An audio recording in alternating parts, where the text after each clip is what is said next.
Hey there, YouTubers!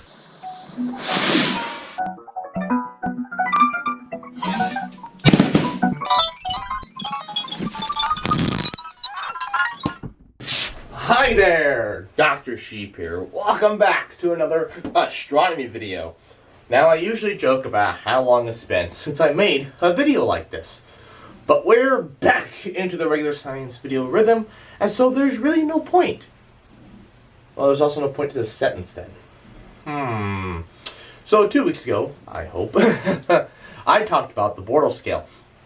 And I came to the realization while writing that most people just getting into stargazing may not understand the lingo. Video watchers could also live in areas where there's just very few stars visible because of light pollution, and so they may be lost the first time they go out to a dark patch.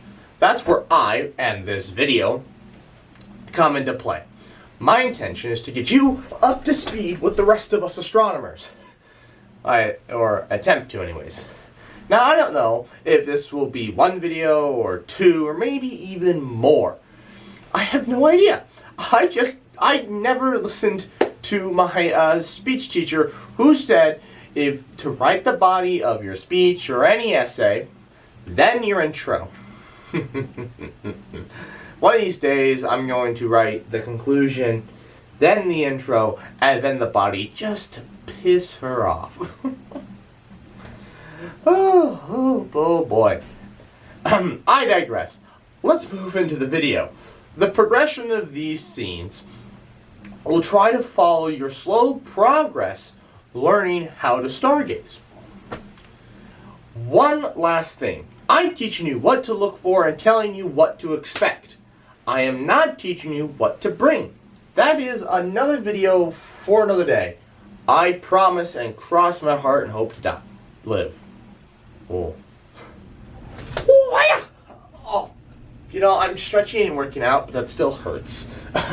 Now, almost any educated human being knows about the moon. And why it changes each night. Now, in this video, I'm not going to go in depth about that. I will be making another video all about that, so stay tuned. I'm just going to teach you how to tell what phase the moon is in, and if it is almost or is a perfectly illuminated circle. Wow, there it is. See, there's no transition word or transition sentence to go from this is what I'm going to talk about in this section to this is what we're doing. It just immediately jumps into it. So, if the moon is almost or is perfectly illuminated and is a pretty dang near perfect circle, for all intents and purposes, the moon is full.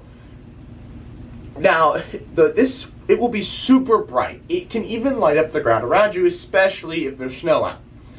Because of how much sunlight, this is all because of how much sunlight is reflected back at the Earth from the moon, because the moon's surface is very reflective. Now, if you stay up all night from dawn to dusk and never see the moon, this is because the moon is in its new moon phase. This happens when the moon passes between the Earth and the sun. Now, if the moon blocks the sun's light, we call this a solar eclipse. Now, what about everything in between? Well, I learned a fun way to know the difference between waxing and waning from a poster of all things. Wax on, wane off. That's what the karate thing at the beginning was, even though it definitely didn't look like it. This means if the moon is getting fuller, it's waxing. And if it's transitioning to a new moon, it's waning. See, look at the diagram I drew. See? We go from new moon to full, and then full moon to new moon. See? I did all that from my brain. That's all cute, Doc, referring to what I said earlier, before I talked about the new moon in my room. But how do I tell if it's waxing or waning? Well, you could just screenshot my picture here, and this would literally just tell you pretty easily. Well, you don't have to do that, because I'm just going to tell you. So how do I tell if it's waxing or waning just by looking at it once during the month? Great question. So I came up with a trick. So the moon is a sphere in a sense, just like this ball. With one light source, if I had one, we could simulate the phases of the moon. You will notice that a crescent shadow or an illuminated section has a curved line. If we start at the top of the curve and follow its C shape, we will end up at a point directly across from where we started. If we draw an imaginary line between the 2 points, we can begin to tell if it's waxing or waning. If the left crescent is dark and the right crescent is lit, it's waxing. If the reverse is true, the moon is waning. I know it sounds confusing and there's a lot of stuff to take in, but once you do it for yourself once, you'll find it comes with ease. See, just follow this. I thought a piece of tape was a piece of popcorn and I almost ate it. Just proving how tired and stupid I am. With the brightest object to the night sky out of the way, the moon, of course, that's what we were talking about, we can move on to the planets. Now, planets, it's funny that I put these next on the progression because I think constellations would be easier, but it just didn't flow quite right. So the planets are the next brightest objects in the night sky. And are tricky to find if you're new to stargazing because stars can be found in recognizable patterns called constellations. I can show you a picture of, say, Orion, and you can go and find Orion. It's that simple. I cannot show you a picture of Jupiter in the night sky last night, and then you can go find it, several months from now, because it's not going to be in the same spot. So, relative to the constellations, they wander the sky. That's how they got their name. The Greeks called them wandering stars, because they didn't know what they were. Planets move relative to the stars in the background, as I said. So if you have years to go outside every night and track stars, then you will find out which are planets and which are not. If you choose to use this method, you will find 5 planets: Mercury, Venus, Mars, Jupiter, and Saturn. There are more. Uranus and Neptune come to mind, but to see these, you need a telescope or a good pair of binoculars and math. All of the planets can be found on the same plane called the ecliptic. This is because all non-dwarf planets, sorry Pluto, orbit the sun on the same plane. Therefore, they can be found in sort of an ellipse that goes around the sky. If you find one of the planets and know the angle and the curve of the ellipse that night, you can find the other planets. Now it's the 21st century and we have technology. Wait, SpongeBob! We're not cavemen! We have technology! One of my favorite ways to track objects in the sky is with these 2 apps. The first app is only for Android, but it's titled SkyMap. It's free, it has no ads, and it can help you find a variety of objects, including the planets. Another app that I found extremely helpful is Skyview. It's on Android and iOS. Now this app has a free version. I want to say it doesn't have ads, but it might have ads for its paid version, to be honest. And the paid version gets rid of that ad, and it adds a few other features, but yeah. I use this app in combination with SkyMap because they fill each other's gaps, in a way. SkyMap is great for finding constellations, but it doesn't help you if you're trying to look at the arm of the Milky Way galaxy. Skyview, on the other hand, has a picture of the arm in the background, so if you're trying to observe a specific part, it comes in handy. Phil and I use it to capture images of the galactic center. Of course, I will explain what that is later on in the video. I digress, though. If you use the app to locate the visible planets, you will, with practice, be able to find the planets every time you look up. I can easily find 4 of the 5 planets. Mars, in my opinion, wanders more than the other planets, but it has a red hue, so that makes it stand out against the other planets and stars. I wanted to do a burpee, but there's not enough room, and this lab coat isn't as freeing as I make it seem. Alright, we have looked at the moon, the planets, and the apps on how to track all that stuff. Now it's time for stars. They do make up the majority of the objects in the night sky. If you don't know what a star is, then I have good news. I have a video on my channel where I go into great detail about how stars work, what they are, and how they're classified. Please go watch it. It needs views. It's a good video. I did a lot of work on it. Please go watch it. Constellations, as I stated earlier, are recognizable and recorded patterns in the stars. Drawings of the first constellations can be found in caves dating back 17,000 years ago. The Greeks are known to have done the most recording. They did their work based on the Babylonians and other ancient civilizations' records. Today there are 88, known and recognized constellations in the night sky. That's North and South Hemisphere. Now, I can stand here and tell you what specific constellations look like. But that's like trying to describe the color orange to a blind person. So instead, I'm going to show you pictures of constellations that I know and tell you where you can find them if you're close to the 40th parallel in the Northern Hemisphere. Sorry, Southern Hemisphere. If you get me to Wellington, New Zealand, your capital, actually, I'll spend a year there so I can learn your constellations, and you've got yourself a deal.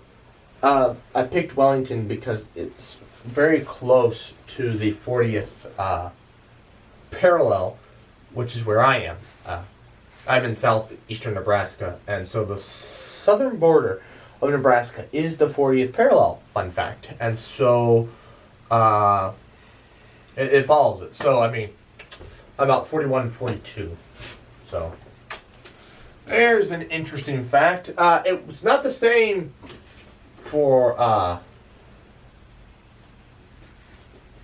it's not the same longitude. It's the same, similar latitude, but not the same longitude, but that doesn't matter.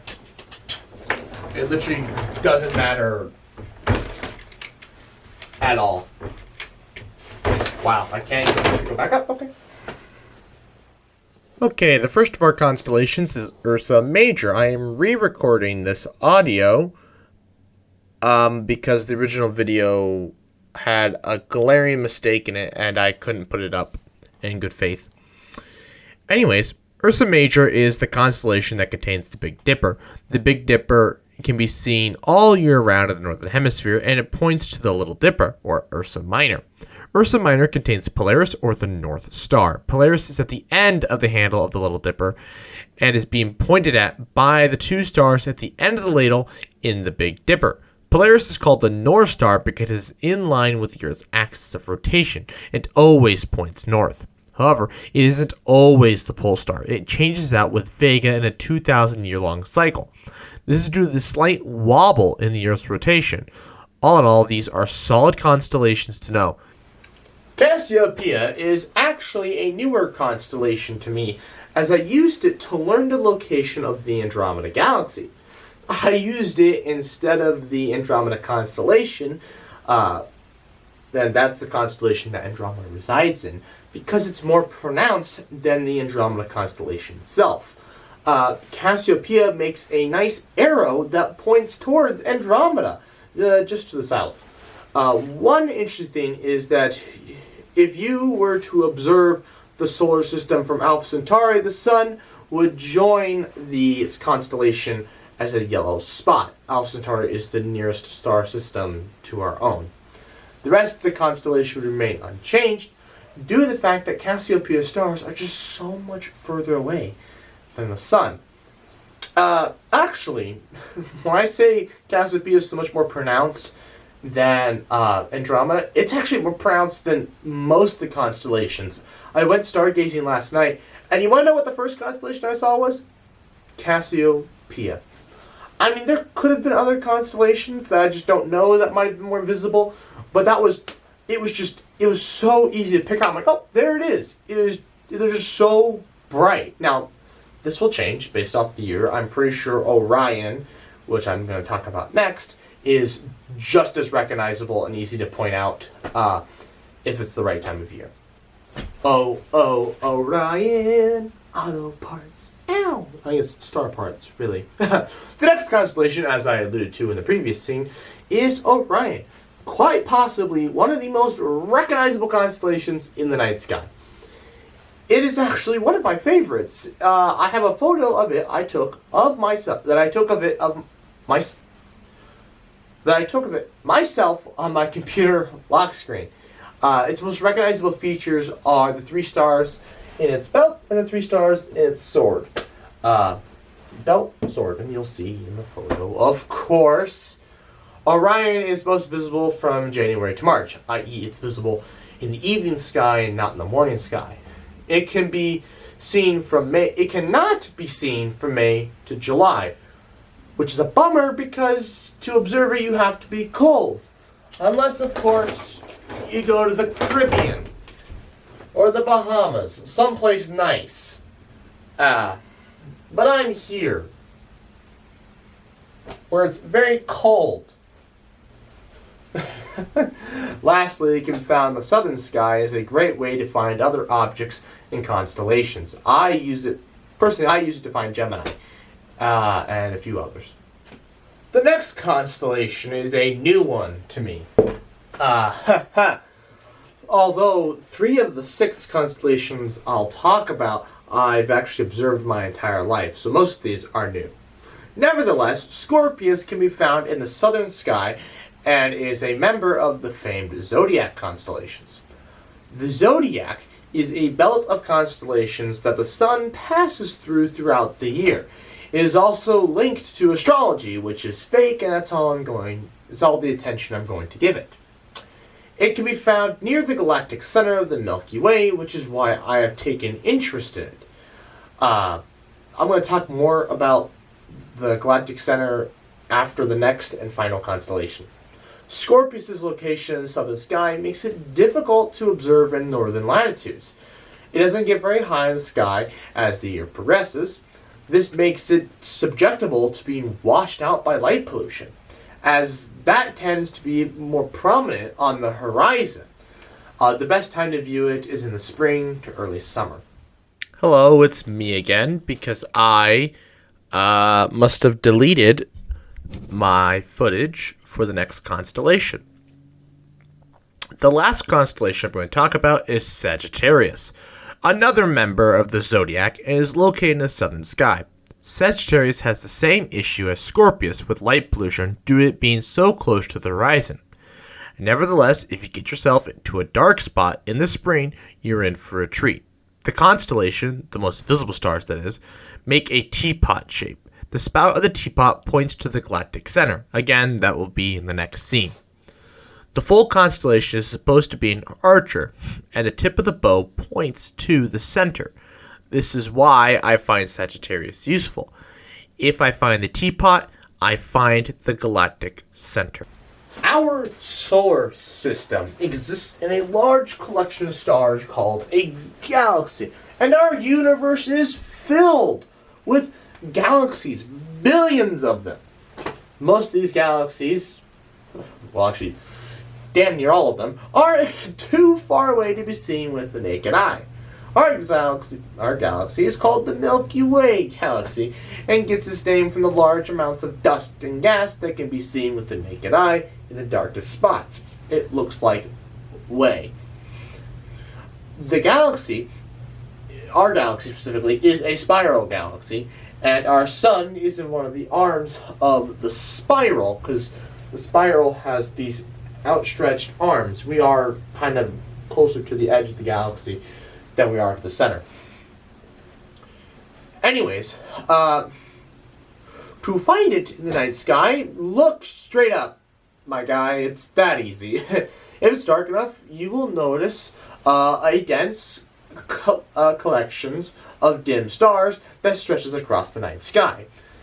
And if it's even darker, as I said earlier, you will notice a haze, the Milky Way.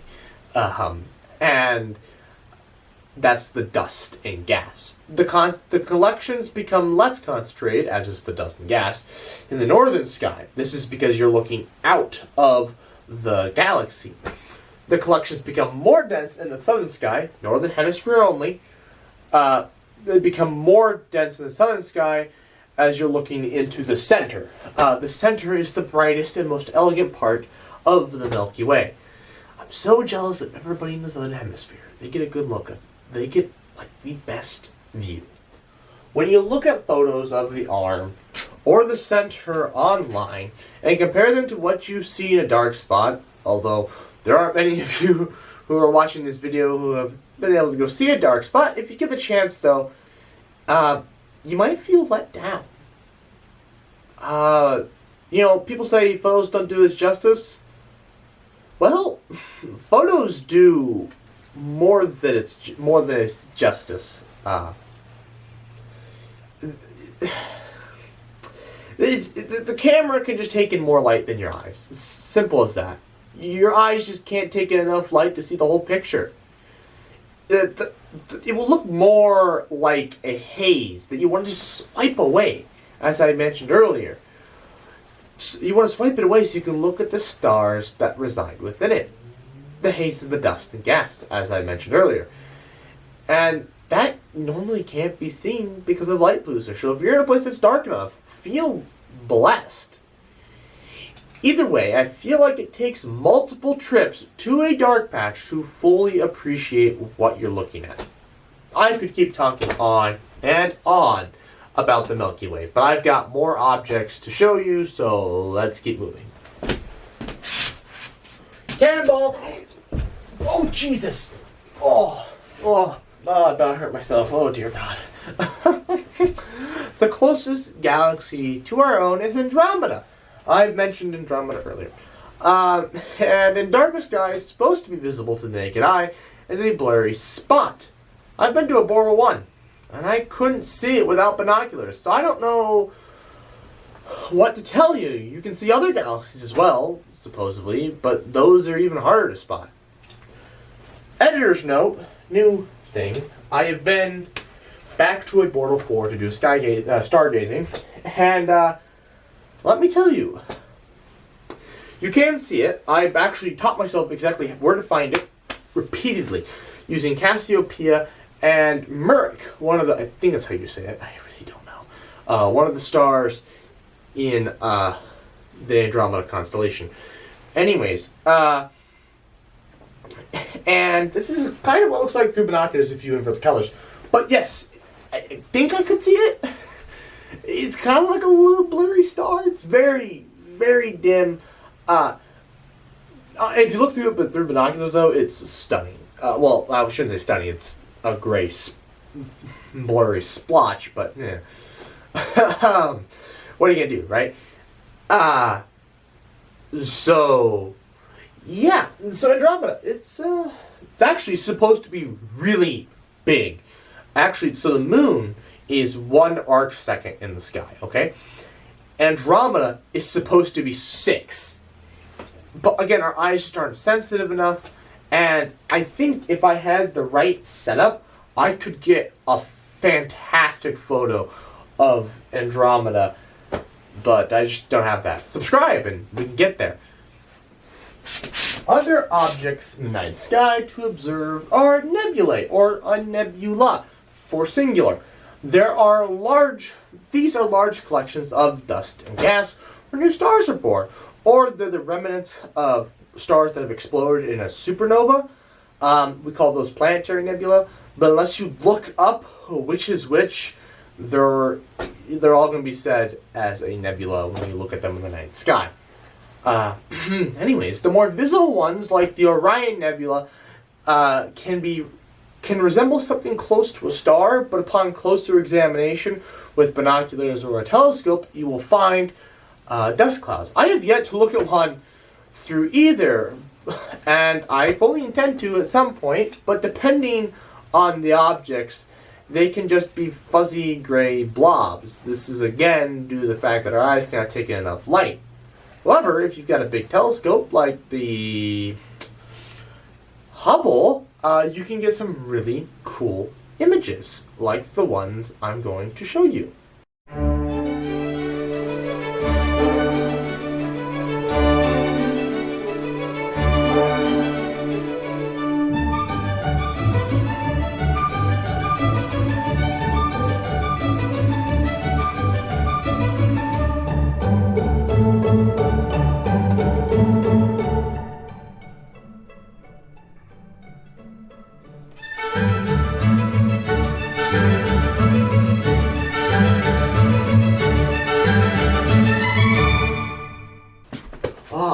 last objects I want to talk about are star clusters.